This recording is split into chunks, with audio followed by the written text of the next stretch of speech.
기독교인이 기독교인 되게 하는 가장 큰 특징적인 일이 있습니다. 그것이 무엇이냐면요, 바로 예배입니다.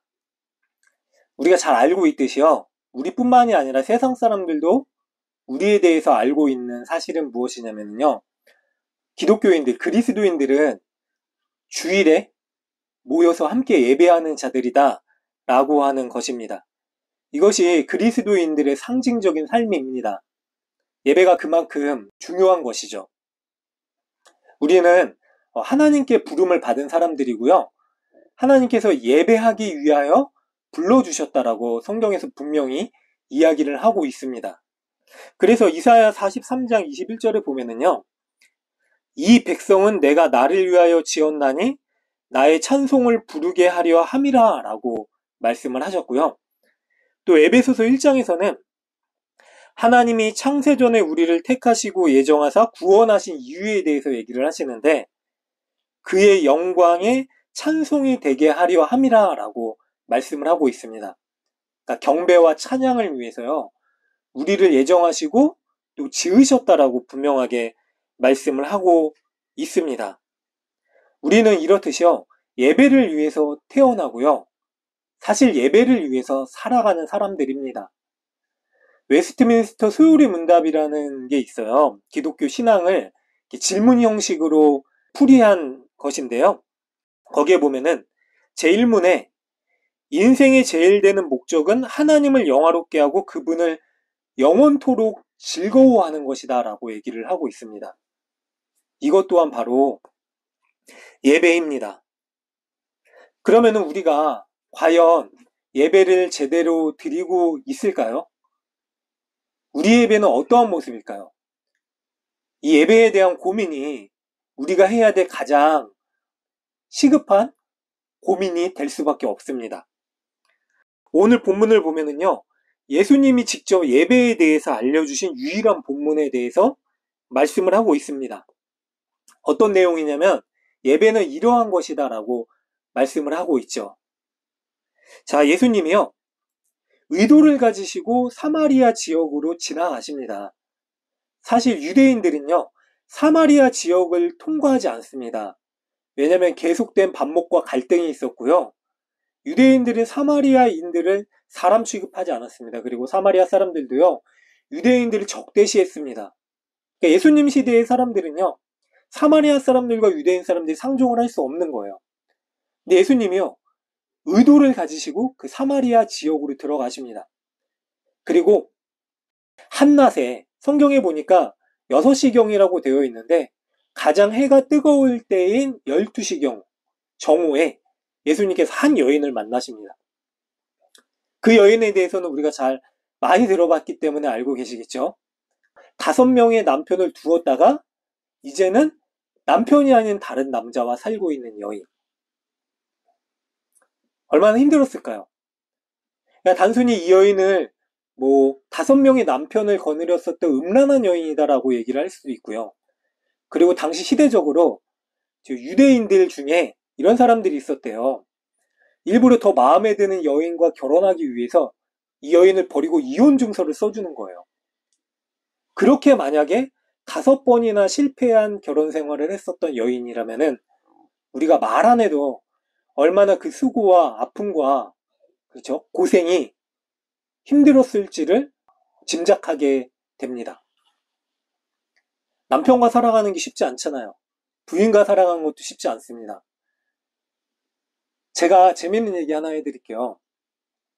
평생을 같이 살아온 한 부부가요, 이스라엘의 성지순례를 가게 됩니다. 언제 죽을지 모르는 나이에 이대로 싸우면서 살면 안 되겠다 싶어가지고 기분 전환도 할 겸해서 그 여행을 떠납니다. 근데 이스라엘에 여행을 가는데요, 여정이 만만치 않아서요, 굉장히 무리가 됩니다. 그래서 연세 드신 할머니가요, 먼저 심장마비로 안타깝게도 하늘나라에 가십니다. 근데 장의사가 찾아와요. 이스라엘 지역의 장의사가 찾아와서 이곳에 장사를 지낼 수 있는 여행 패키지가 있습니다라고 설명을 합니다. 근데 모든 사람들이 다 원하는 지역에 자리가 딱 하나 났습니다. 그게 뭐냐면은 시온산과 감람산 사이의 기드론 골짜기라고 하는 곳에 거기 무덤 자리가 하나 나왔는데 거기에 보면 유명한 사람들, 유태인들을 도왔었던 쉰들러 같은 사람들도 묻혀 있고 그런 자리가 딱 하나 났습니다. 그런데 할인이 돼서 100만 원에 장례를 치를 수 있습니다. 라고 좋은 조건을 제시했어요. 근데 할아버지가 고민이 되는 거예요. 하루만 생각하고 대답을 해주겠다라고 얘기를 하죠. 그리고 나서 다시 이 패키지 여행 장의사가 설명을 하는데 한국으로 할머니를 모시고 가면은 1,000만 원이 듭니다. 비행기 값에 무슨 이렇게 장례를 절차를 치르는 비용까지 해가지고 하루만 생각할 기회를 달라고 얘기를 하고 그 다음날 다시 만납니다. 그리고 나서 내린 결정이 뭐냐면요. 1,000만 원을 내고 내가 아내를 데리고 가겠다라고 얘기를 합니다. 장의사가 물어보죠. 왜 이 좋은 가격에 이 좋은 곳에 묻힐 수 있는 기회가 생겼는데 왜 데리고 가십니까? 라고 했더니 할아버지가 회심의 미소를 지면서 내가 밤새 검색을 해봤습니다. 그곳에 2000년 전에 묻혔었던 한 청년이 부활했다라는 얘기를 듣고 내가 이 아내를 한국으로 데려가야겠다라는 생각을 했습니다. 그러니까 아내가 살아날 것 때문에 두려워서 저 비싼 비용을 지불하고서라도 이렇게 한국으로 데려가겠다라고 결정을 했다라는 거예요. 별로 재미가 없으신가 봐요. 사실 슬픈 얘기죠. 뭐냐면요, 일평생을 같이 살았는데 내 편이 아니라 남의 편인 거예요. 부부가 사랑해서 만나도요, 평생 다투고 정말로 남의 편처럼 살아가는 게 일상이잖아요. 근데 이 여인은요, 버림받았어요. 어떠한 이유에서라든지 그의 삶이요, 피폐해질 대로 피폐해진 여인. 그런데 그 여인을 만나기 위해서요, 예수님이 찾아오십니다. 그리고서 말씀하세요. 내게 물을 달라. 여인이 이상하게 생각합니다. 아니, 당신은 사마리아 사람과는 상종도 안 하는 유대인 아닙니까? 그런데 왜 내게 물을 달라고 얘기를 하십니까? 라고 묻습니다. 그때 예수님이요, 네가 물을 달라고 하는 이가 누구인 줄 알았더라면은 이런 말을 하지 않을 것이다 라고 얘기를 하고요. 예수님이 누구이신지를 말씀해 주시는데요. 너가 그 우물을 깃는 이 야곱의 우물은 마셔도 갈증을 주지만 내가 주는 물은 영원히 마르지 않는 생명의 생수다라고 말씀을 하시죠. 이런 대화 과정 가운데 도출된 게 뭐냐면 이 여인이 예배에 대해서 질문을 해요. 평생 의지하고 살아야 됐던 대상. 당시 시대적으로 여인에게 있어서 남편은 생명을 유지하기 위한 절대적인 수단이자 믿음의 대상일 수밖에 없었습니다. 근데 그게 다 무너진 거예요. 근데 그때서야 이 여인이요, 예수님을 만나고 그런 영원히 솟아나는 이 생명수를 어떻게 구할 수 있을 것인가? 예배에 대한 질문을 하기 시작합니다. 당신들은 저곳에서 예배를 드린다고 하는데 우리는 여기서 예배를 드립니다. 그럼 어디서 드리는 게 진정한 예배입니까? 진정한 예배에 대한 질문을 하게 되고요. 예수님이 이 질문에 대해서 이렇게 얘기를 하세요. 이곳에서도 드리는 예배가 아니고 저곳에서도 드리는 예배가 아니다. 바로 아버지를 예배하는 때가 올 것이다. 그때 영과 진리로 예배할 것이다 라고 말씀을 하십니다. 여러분, 예배는요, 우리가 어느 곳에서 드려야지 잘 드려질 수 있는지를 고민하는 것이 아닙니다. 지정된 곳이 거룩한 곳이기 때문에 그곳에 가서 우리의 거룩을 위해서 드리는 것도 사실 예배가 아닙니다. 예배는요, 우리의 모든 것을 다해서요, 아버지 하나님께 우리 자신을 내어드리는 것이 바로 예배입니다. 그래서 예배의 이 뜻을 많이 풀이했는데요. 대부분 이런 거예요. 하나님의 은혜 앞에 엎드리는 것, 하나님을 경배하는 것, 그리고 영어로 워십이라는 말이 있죠. 이 워십이 뭐냐면요, 가치를 위로 올려드린다라고 하는 뜻이에요. 그러나 사실은요, 예배는 하나님께만 집중되는 것입니다. 한 번은 이런 질문을 받은 적이 있어요. 어떤 자매인데요. 이 선교단체에서 간사로 활동했었던 자매인데, 그 자매가 그러더라고요. 제가 전도사 때, 그때 이제 청소년들, 중고등학생들을 이렇게 섬기고 있었는데, 전도사님의 예배에서 감격과 기쁨을 경험하고 있습니까? 전도사님과 함께 드리는 아이들이 예배의 감격과 기쁨을 경험하고 있습니까? 라고 얘기를 하는 거예요. 제가 가만히 생각했어요. 그 자매가 섬기던 교회는 아주 큰 교회였거든요. 유명한 찬양 인도자가 찬양을 하고, 그리고 숙련된 그 반주자들이, 세션들이 반주를 하고, 화려한 조명과 수많은 사람들이 함께하는 자리. 감동적이겠죠. 근데 제가 집례했었던 그 청소년 예배는요, 청소년들 말 그대로 중학생들, 고등학생들 인상을 빡빡 쓰고 들어와가지고 인상을 쓰면서 앉아요. 제가 예배 자리에 자 이제 우리 다 같이 일어나서 예배 드립시다. 그러면 안 일어나다가 겨우 선생님들의 성화에 일어납니다. 야, 일어나야지 예배 드리자. 그러면서 또 제가 이제 말씀 시간에는 자 앉아서 같이 말씀 드립시다. 라고 하면은 또 투덜투덜해요.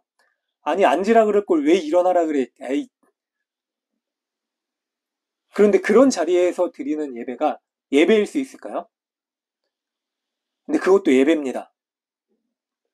왜냐면 예배는요, 우리의 어떠함이 나타나는 게 아니라요, 우리의 상황이 어떠하든지 간에 하나님 앞에 우리를 맞추고요, 하나님 앞에 우리가 무릎 꿇고요, 그분의 이름을 붙드는 게 바로 예배이기 때문입니다. 그런 의미에서 예배의 대상이 중요합니다. 예수님께서 말씀하시죠. 너희들이 지금까지는 알지 못하는 예배를 드렸다. 22절에 보니까요. 너희는 알지 못하는 것을 예배하고 우리는 아는 것을 예배하노니 이는 구원이 아버지께서 남이라 라고 말씀을 하세요.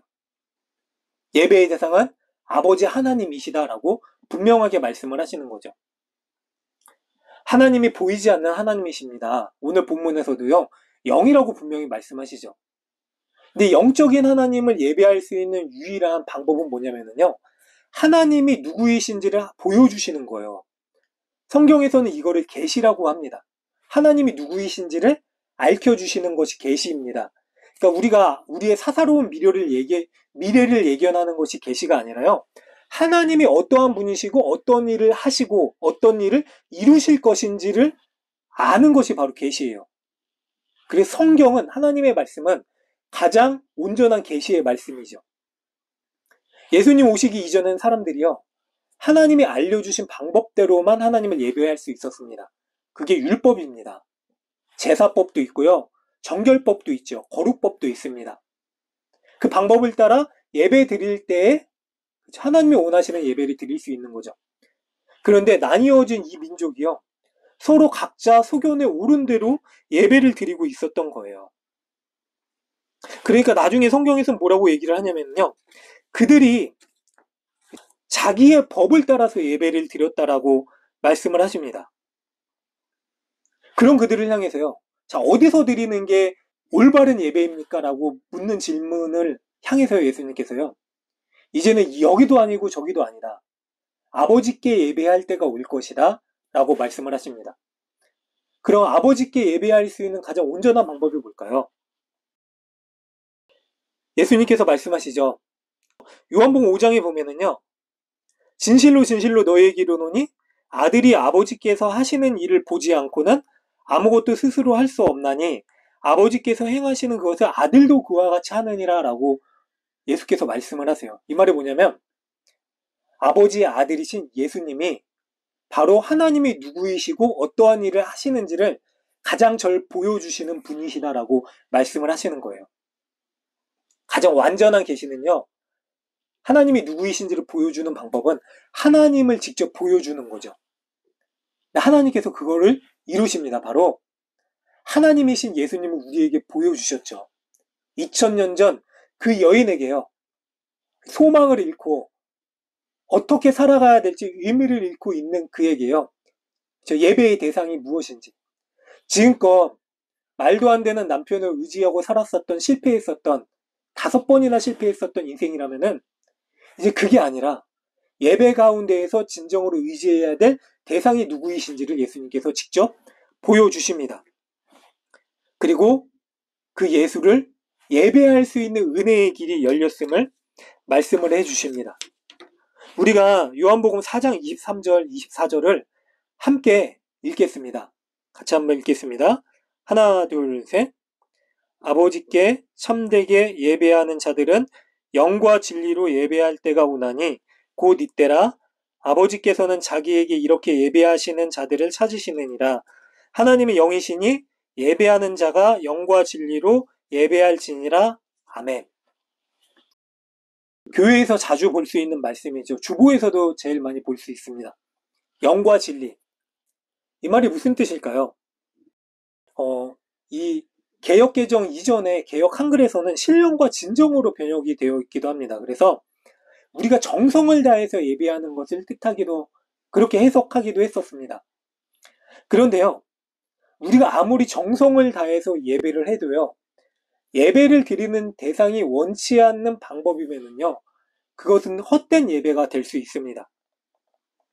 사실 사람들은요, 저마다의 간절함을 가지고 저마다의 이유와 뜻을 가지고서 예배합니다. 근데 그게요, 하나님이 원하시는 합당한 예배일 때에 하나님께서 기쁘게 받으신다라고 하는 것입니다. 영으로 드리는 예배래요. 이 사람들이요, 육체적으로 예배를 드리는 사람들이었다라고 하시는 말씀입니다. 육신적으로 드리는 예배가 뭘까요? 우리도 사실 그런 예배를 드릴 때가 많이 있습니다. 그렇죠?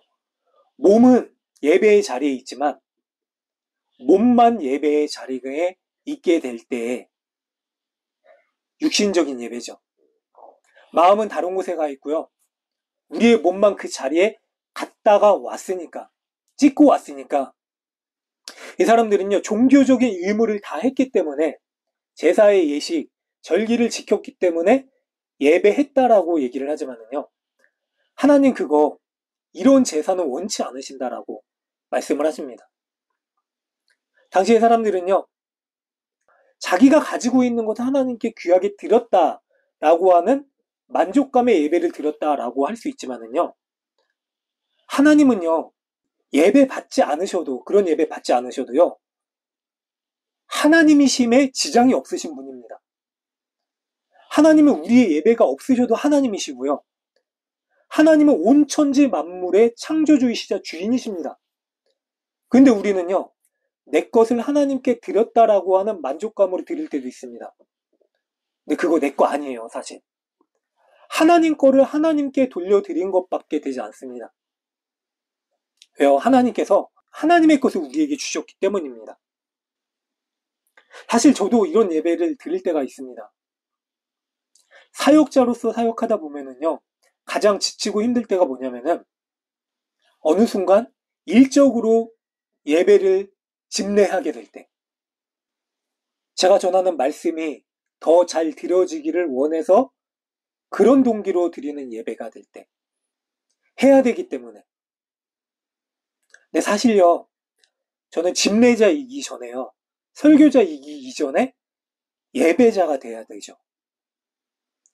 제가 예배자로 서지 못하면은요, 그죠, 이거는 그냥 육신적으로 기능을 수행하게 되는 그런 육신적인 종교 행위에 그치게 될 뿐입니다. 우리의 예배가 그렇게 돼서는 안 된다라고 말씀을 하시는 거예요. 몸과 마음을 다하여서 내 하나님을 사랑하라. 그렇게 사랑하듯이 우리의 모든 것을 다해서 하나님을 찾는 그 마음.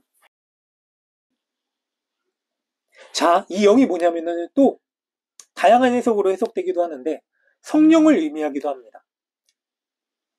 요한이 특히 이 영에 대해서 얘기를 할 때가 그래요. 진리의 영이신 성령. 이 성령이요, 진리의 영이시기 때문에 우리로 하여금 누구를 바라보게 하냐면요, 진리이신 말씀이신 예수 그리스도를 바라보게 합니다. 그래서 요한복음 16장에 보면은요, 진리의 성령이 오시면 그가 너희를 모든 진리 가운데로 인도하시리니라고 말씀을 하고 있습니다. 성령이 우리를 진리 자체이신 예수께로 이끌어가고요. 이끌림 받은 그곳에서 진리이신 예수님을 바라보고 예수를 통해서 하나님을 보게끔 하십니다. 예수님 말씀하시잖아요. 내가 곧 길이요 진리요 나로 말미암지 않고는 아버지께로 나아갈 수 없다라고 말씀을 하셨습니다. 그래서 진리는 예수님이십니다. 말씀이신 예수께서요, 육신으로 세상 가운데 오셔서요, 세상 모든 사람들에게 하나님이 누구이신지를 보여주셨고요. 그리고 우리는 그 예수를 통해서만, 예수의 십자가 사건을 통해서만, 부활과 영생을 통해서만 아버지 하나님께로 나아갈 수 있는 자가 되었습니다. 그래서 진리로 예배한다라는 건 뭐냐면요, 결국에는 예수께서 우리를 위하여 이루신 그 놀라운 구속의 사건을 우리가 날마다 고백하고, 그 은혜가 너무나 놀라워서 우리는 엎드려서요, 감사와 찬송으로 기도하며 찬양하며 하나님 앞에 경배를 올려드리게 되는 그 예배를 드리게 되는 것이고요. 그래서 이 예배는요, 하나님께서 먼저 우리에게 부어주시는 은혜의 자리입니다. 그리고 사람 편에서요, 상호 교감하는 일들을 하는데 그 은혜에 대한 반응으로 감사의 기도와 찬양을 올려드리게 되는 것입니다. 여러분, 이게 예수께서 우리에게 말씀하시는, 원하시는, 하나님이 찾으시는 예배의 모습입니다. 하나님께 나아가는 다른 길이 없습니다. 오직 예수를 통해서만이죠. 이게 하나님께서 유일하게 알려주신 이 신약시대를 살아가는 성도인 우리의 예배의 모습이 될 수밖에 없습니다. 다른 길이 없다라고 분명히 말씀을 하셨죠. 그렇게 살아가는 사람들은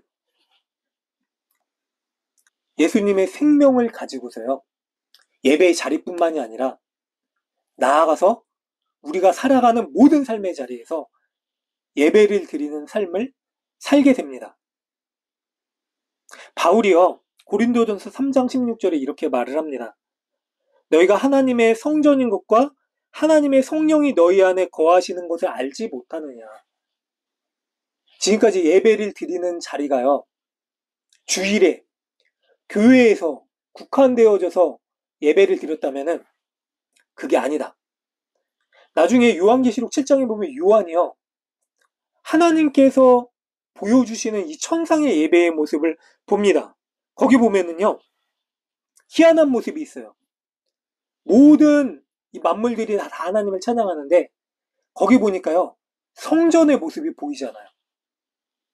그 성전이 누구냐면 어린 양 대신 예수 그리스도라고 얘기를 합니다. 그러니까 한마디로 이겁니다. 성전이신 예수 그리스도의 생명을 가진 우리가 우리 안에 내주하시는 성령으로 인하여서 예수와 함께 동행하는 성전된 삶을 살아야 되고요. 그래서 중요한 건 뭐냐면요, 주일 예배뿐만이 아니라 교회의 거룩한 자리에서 드려지는 예배만이 아니라 이제 장소와 공간과 시간의 제약을 넘어서 우리의 전생애를 통해서 드리는 그 예배의 삶을 살아야 된다라고 분명하게 말씀을 하고 계시는 것입니다. 그래서 바울이 로마서 12장 1절에 이런 말씀을 해요. 2절까지 진정한 예배에 대해서 거기서도 얘기를 하는데요. 그러므로 형제들아, 내가 하나님의 모든 자비하심으로 너희를 권하노니 너희 몸을 하나님이 기뻐하시는 거룩한 산제물로 드리라. 산제물이 뭐죠? 제물은 죽어야 됩니다. 그런데 살아있대요. 왜 살아있냐면은 예수님이 대신 제물이 되어서 제물로 죽어야 되는 우리를 살려주셨고요. 그래서 우리는 살아있는 제물이 되는 거예요. 살아있는 제물로서 제물로 드려지는 삶을 살아라. 이것이 하나님께서 원하시는 영적 예배다. 그러면서 오직 마음을 새롭게 함으로 변화를 받아 하나님의 선하시고 기뻐하신 온전하신 뜻이 무엇인지를 분별하면서 살아라 라고 말씀을 합니다. 사랑하는 여러분들, 저와 여러분들이요, 우리의 인생 내내 전생애를 통해서 우리의 삶의 모든 자리에서요. 그렇게 하나님이 찾으시는 참된 예배의 삶으로 나아가시는 복된 은혜가 있으시길 간절히 바랍니다. 그것이 우리가 드려야 될 영적 예배입니다. 영적 예배는 다른 게 아닙니다. 우리의 모든 것을 전삶, 영과 몸을 다하여 드리는 그 예배. 하나님이 원하시는 예배가 그 예배입니다. 그래서요, 이런 말씀 많이 들어보셨을 거예요. 예배가 무너지면 삶이 무너진다. 여러분도 어떠세요? 이게 단순히 교회에서 예배의 자리에 성도들을 앉혀놓기 위해서 하는 말이 아닙니다. 예배의 자리가 무너지면요, 삶의 자리가 무너집니다. 왜요? 달력을 보십시오. 주일날, 일요일날 우리는 예배로부터 일주일을 시작합니다. 이 예배를 통해서요, 다시금 하나님께서 우리에게 이루신 그 놀라운 은혜가 무엇인지를 깨닫게 되고요. 주님, 그래서 저는 주님 없으면 살 수 없습니다라고 하는 고백 가운데 다시금 위로와 힘을 얻어서요. 일주일을 살아갈 수 있는 능력과 힘을 얻게 되는 것입니다. 그래서 예배가 무너지면은요, 삶이 무너집니다. 예배의 자리에서 그냥 드려지는 예배가 끝이 아니라요, 이것이 시작입니다. 그래서요, 파송하잖아요. 축도를 통해서. 이 주의 자녀들이 이제는 이 하나님의 온전한 말씀과 뜻을 붙들고서 세상 가운데 나아가서 살아가기를 원합니다라고 선포하죠. 이제 시작되는 거예요.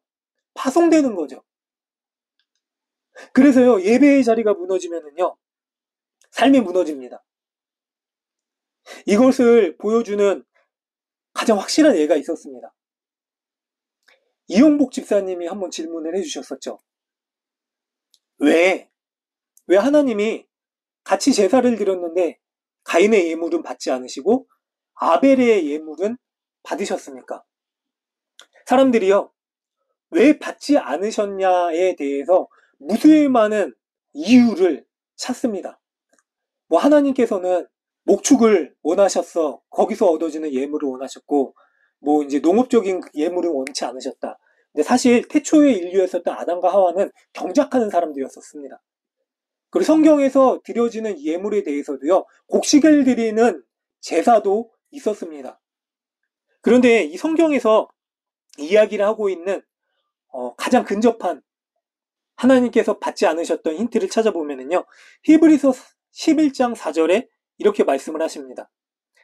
아벨은 믿음으로 가인보다 하나님께 더 나은 제사를 드렸습니다. 하나님께서는 아벨이 드린 제사를 기뻐 받으시고 그를 의인이라 부르셨습니다. 아벨은 죽었지만 여전히 그의 믿음을 통해 우리에게 말하고 있습니다. 라고 말씀을 하세요. 이 말이 뭐냐면요, 아벨은 믿음으로 드렸대요.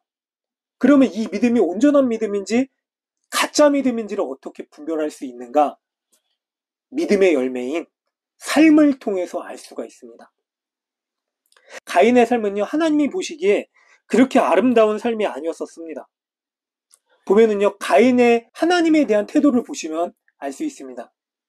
하나님이요, 가인의 재물을 받지 않으시자 가인의 안색이 변해요. 그리고 분노하죠.